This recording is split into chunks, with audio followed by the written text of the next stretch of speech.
अस्सलाम वालेकुम। क्या हाल है जी? खैरियत से? आप ठीक है?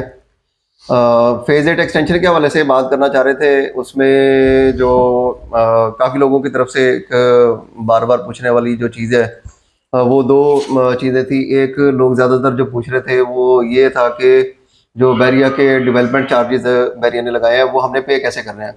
ये एक क्वेश्चन जो है वो ज़्यादातर वो लोग जो आउट ऑफ सिटी है या आउट ऑफ कंट्री है उनकी तरफ से था। दूसरी बात जो है वो जो ज़्यादातर लोगों की तरफ से आ रही थी वो थी कि जो डेवलपमेंट चार्जेस लगे हैं, अब इसके बाद हमें क्या करना चाहिए? जो फाइल्स हैं उन्हें हमें रखना चाहिए या फिर सेल कर देना चाहिए? तो ये बेसिकली मेन टॉपिक है आज की वीडियो का। तो इसके हवाले से इंशाल्लाह बात करेंगे। तो ये जो एक नई सूरत हाल पैदा हो गई है बैरिया टाउन की तरफ से एडिशनल डेवलपमेंट चार्जेस लगने के हवाले से, और उसकी वजह से मार्केट में जो इंक्रीज हुई है सेल की फाइल्स, मतलब बहुत ज़्यादा फाइल्स जो हैं वो ये डेवलपमेंट चार्जेस लगने के बाद मार्केट में आ गई हैं ऑन सेल। तो उसकी वजह से एक नई सूरत हाल पैदा हो गई रेट के भी हवाले से।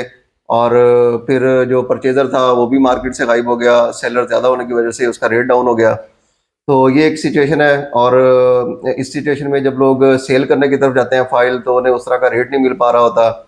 और जब रेट नहीं मिल पा रहा होता तो वो फिर ज़ाहिर बात है मुख्तलिफ लोगों से मशवरा करते होंगे। तो हमसे भी लोग बहरहाल इसी हवाले से मशवरा कर रहे होते हैं कि अब हमें जो है वो इस सिचुएशन में क्या करना चाहिए? हमें ये फाइल्स रखनी चाहिए या ये फाइल्स हमें सेल कर देनी चाहिए? तो फिर ये कि हम जो लोगों को ज़्यादातर जो मशवरा दे रहे होते हैं या जो हमें इस वक्त जो सिनेरियो समझ आ रहा होता है, तो हम तो पॉजिटिवली ही उन्हें ये मशवरा देते हैं कि आप जो है ना ये सिचुएशन में आपको किस तरह से इसको हैंडल करना चाहिए। तो फिर इस पे मैंने कहा कि एक वीडियो बना लेते हैं, क्योंकि बार बार हर बंदे को समझाना वो ज़रा हो जाता है। कितने लोगों को तो ये है कि इंशाल्लाह इससे जितने लोगों को ये इंक्वायरी होगी जिनकी, या जिनके ज़हन में ये सवाल होगा, उनको फ़ायदा हो जाएगा इसमें। सही है। तो एक तो शायद इसमें जो चीज़ गाइड करने वाली है वो ये कि जो लोग आउट ऑफ सिटी हैं हुँ, या आउट ऑफ कंट्री हैं, तो उनको ये पेमेंट्स किस तरह से करनी है।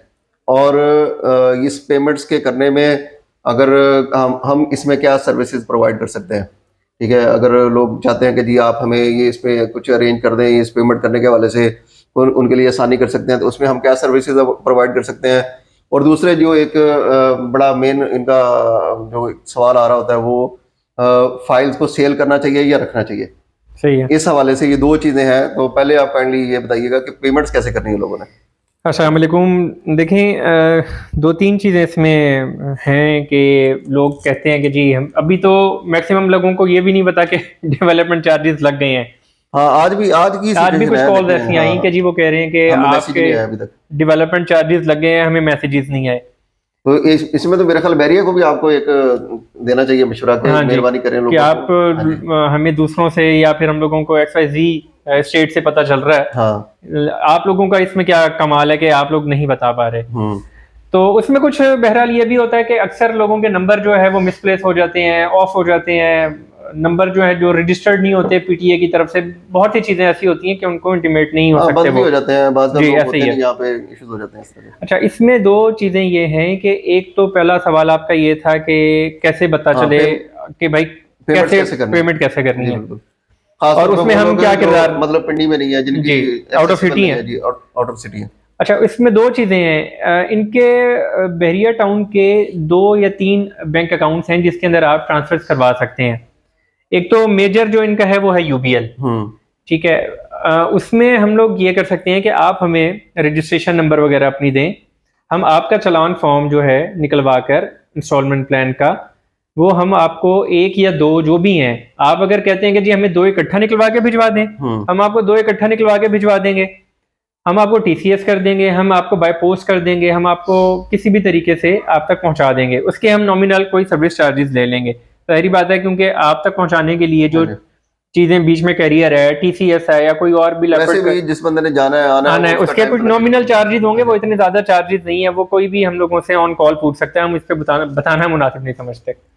तो एक तो ये सूरत हाल है कि आप हमें अपनी वो रजिस्ट्रेशन नंबर दें, हम उसका चालान निकलवा कर हम आपको भेज देंगे। आप वो किसी भी यूबीएल में जाकर ऑनलाइन डिपॉजिट करवा सकते हैं। और वो यूबीएल वाले जो एक बैंक स्लिप होती है वो अपने पास रखेंगे, एक कस्टमर कॉपी होती है वो आपको दे देंगे। अगर वो इन केस दोनों ही आपको दे देते हैं कि जी आप ही जमा करवाएं, तो जो बहरिया टाउन की कॉपी है वो आप हमें रीसेंड करें ओरिजिनल, ठीक है, हम यहाँ पर वो सबमिट करवा देंगे on behalf of your file. ठीक है, वो इस तरीके से आपकी फाइल जो है अपडेट हो जाएगी, एक कॉपी आपके पास रह जाएगी, एक कॉपी जो है बहरिया के पास चली जाएगी। एक तो ये चीज़ है जो कि इजी अप्रोच है, जो बाहर से लोग नहीं आ सकते, जो आउट ऑफ सिटी हैं, आउट ऑफ कंट्री हैं, उनके लिए ये ज़्यादा सूटेबल है कि वो आएँ, अपना टाइम भी खर्च करें और सिर्फ इस काम के लिए, तो वो उनके लिए लाजमी नहीं है। वो हम ये काम आपके साथ करने को तैयार हैं। आप हमसे नीचे नंबर पे कांटेक्ट कर सकते हैं इस हवाले से कि हमारी क्या सर्विस चार्जेज है और हम इसके अंदर मजीद आपको क्या फैसिलिटेट कर सकते हैं।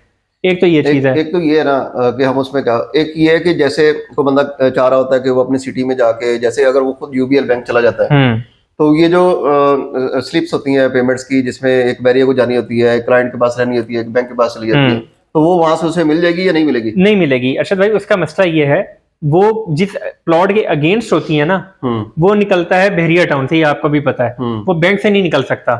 बैंक ने तो आपको जो चालान देना है, या तो एक, अब जैसे पहले था इनका मैनुअल होता था, सारा आईडीएन सारा आप करते थे, वो जमा करवा देते थे।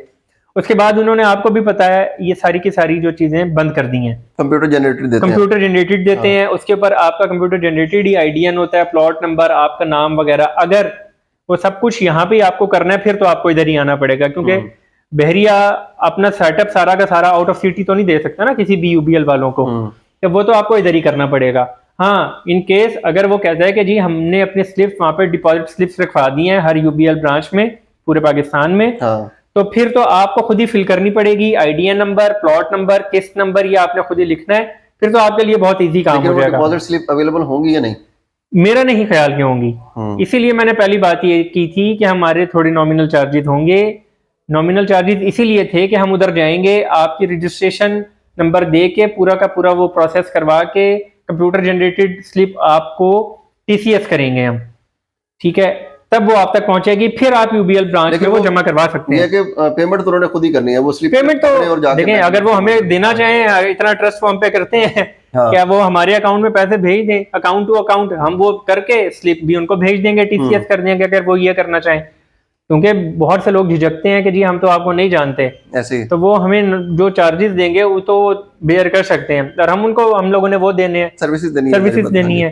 तो एक तो ये है। दूसरी चीज आपका सवाल ये था कि आया हम, वो लोग कहते हैं कि जी हम इसको सेल करें या क्या? ये एक इम्पोर्टेंट क्वेश्चन है बड़ा जो ना वो, और ये इसमें लोग, अगर हम किसी को ये कहें कि जी आप बेच दें, तो भी लोग कहते हैं कि पता नहीं ये क्यों कह रहे हैं, बेच दो। अच्छा, कल मेरे साथ एक मुझे कॉल आई एक, उनका प्रीसेंट 3 में बुलेवार्ड कॉर्नर प्लॉट था। मान कर सकते हैं बना हुआ नहीं है ये प्लॉट, बना हुआ नहीं है, बुलेवार्ड कॉर्नर प्लॉट है आपका, लेकिन बना हुआ नहीं है। आप 35 लाख कर सकते हैं मैक्सिमम जो आपको ऑफर आएगी। शायद की बात है कोई आ जाए, अगर कोई एंड यूजर हुआ 29-30 की या मैक्सिमम 31 की आ जाए। अच्छा, उनका आगे से मुझे रिप्लाई किया था, वो कहता है कि जी 2-4 लाख रुपए में बिक जाएगी। अच्छा, मैंने उनको ये कहा कि जी ये तो देखें 2-4 लाख रुपए में ना आपने बेचनी है, ना हम आपसे लेने को तैयार है। ये हम आपको वो रेट बताते हैं जो मार्केट का रेट होता है, तो इस पे नाराज होने की या फिर खफा होने की कोई बात नहीं होती। हमने 45 लाख के ऊपर भी आप लोगों को कहा था कि जी 45 लाख की फाइलें हो गई हैं। हमने आपको 38 लाख का भी कहा। हम लोगों ने आपको 22 लाख का भी 10 मरला की फाइल देने को तैयार है। अभी भी अवेलेबल है, अभी भी अवेलेबल है। हम 25 लाख डिमांड कर रहे हैं 10 मरला फाइल की। तो अब क्या हम नाराज हो जाएंगे? जी हमने जो फाइल ली है वो 25 लाख की भी नहीं हो रही। इसमें खफा होने वाली या नाराज होने वाली बात नहीं होती। असल में सिचुएशन है ना, मार्केट की सिचुएशन है, 70 का रेट होता है, बिल्कुल होता है कि अब उसका अगर 22 का 23 का रेट है तो हम अपनी जेब से तो पेमेंट नहीं कर सकते। ऐसे ही है ना, हम तो मार्केट का रेट आपको बताने को तैयार हैं, जो हम मार्केट का ट्रेंड है एक बेसिकली, जिस पे सेल परचेज होती है, हम आपको वो रेट बताते हैं। तो बहरहाल इस वक्त जो सूरत हाल है, वो जो लोग बेयर कर सकते हैं और रख सकते हैं, क्योंकि फाइलें आपको पता है कितनी पुरानी ली हुई हैं। कुछ लोगों ने अभी रिसेंट महीना 1.5 महीना हुआ था। ज्यादा जो मैं समझता हूँ कि लोगों को होल्ड करनी चाहिए, क्योंकि इस वक्त जो एक पैनिक की सूरत हाल है ना, कि हर बंदा जो देने को तैयार है कि जी आप ले लें, मैं बस इससे निकल जाऊं। तो जब फाइल्स का एक समझे ज्यादा तादाद सेल पे आई हुई है, तो रेट कैसे बन सकता है अभी? बिल्कुल ऐसे ही है, हर बंदा जब ये सेल हो जाएंगी वन स्टेप आगे आप निकल जाएंगे, मतलब एक इंस्टॉलमेंट चली जाती है जी लोगों की, जी तो फिर मेरे ख्याल कुछ सिचुएशन जो है ना वो स्टैंड करेगी। बिल्कुल ऐसे ही है। फिर आपकी जो प्राइस है हो सकता है वो भी ऊपर चली जाए, लेकिन ये भी मुमकिन है मजीद नीचे भी आ जाए। वो तो मार्केट ठीक है, पे वो और मार्केट की उनकी हालात हवाले पे से है। डिपेंड हाँ जी, करता है, मार्केट पे डिपेंड करता है, लेकिन ज्यादा चांसेस ये है कि कुछ स्टेबल होगा, कुछ हाँ। स्टेबल होगा। और जैसे ही कोई तरक्याती काम उसके ऊपर स्टार्ट हुए, जो कि हाँ। पहले भी हुए में हैं, फेज एट एक्सटेंशन हमने हर दफ़ा यही कहा है, एक इटसेल्फ बहुत बड़ा प्रोजेक्ट है। आप समझ लें कि 7% से मुराद ये है कि 7 ब्लॉक्स हैं, और ए से लेकर पी तक आप देख लें। ठीक है, ये समझ लें कि ए ब्लॉक से लेकर पी ब्लॉक तक या जी ब्लॉक तक आपके उसी तरीके से ब्लॉक्स हैं फेज 8 एक्सटेंशन के। तो इटसेल्फ ये इतना बड़ा प्रोजेक्ट है, इसको डेवलप करने में टाइम तो लगना है। और ये आपको बहरिया ही बता पाएगा कि पोजेशन वगैरह कब देना है और सही डेवलपमेंट काम जो है वो कब स्टार्ट होना है। हम पहले भी आपको वीडियोस में दिखाया है कि कुछ ना कुछ वहाँ पे तरक्याती काम चले हैं, वहाँ पे स्ट्रीट नंबर लगे हैं, सब कुछ हुआ है। और उसके हिसाब से ही काम अगर स्टार्ट होता है और रिंग रोड का भी होता है, तो फिर तो आप समझ लें कि ये आपके रिंग रोड भी इंशाल्लाह दिखाते हैं बंदों को, हमने जाना है उस तरफ। हाँ जी, क्योंकि आज बारिश वगैरह हो रही है, आज हमारा प्लान था कि हम जाएं, लेकिन आज बहुत ही अच्छा और प्लेजेंट मौसम है, तो हम लोग नहीं गए क्योंकि वो सारा नॉन डेवलप एरिया, मिट्टी वगैरह है, तो गाड़ी भी फंस सकती है, सब कुछ, ये थोड़े से इश्यूज हैं।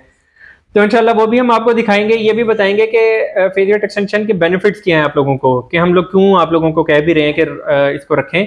इसकी एक छोटी सी झलक ये भी है कि उसके इर्द गिर्द बहुत ज़्यादा और भी सोसाइटीज़ और डेवलपमेंट काम स्टार्ट हो चुके हैं, फार्म हाउसेज आ रहे हैं, और उसके साथ जो है रिंग रोड का मंसूबा जो है वो कितना डेवलप हो चुका है, और उन्होंने 1.5 साल के अंदर अंदर इसको डेवलप करके देना है। तो 1.5 साल के अंदर वो डेवलप अगर हो जाता है, तो सबसे पहले ब्लॉक हमने पहले भी बताया कि फेज 8 एक्सटेंशन के हैं। तो और इस रोड के ऊपर जहाँ पे आपका सी पैक और ये वाला रोड है, रिंग रोड है, तो सबसे पहली जो आपकी सोसाइटी का गेट आएगा, आप ये भी समझ लें कि वो यही है, आपका फेज 8 एक्सटेंशन का ही आएगा। तो इंशाल्लाह मजीद हम आपके साथ कोऑर्डिनेट करेंगे और आपको इसके बारे में बताएंगे। हमारे साथ कॉन्टैक्ट करें। अस्सलाम वालेकुम।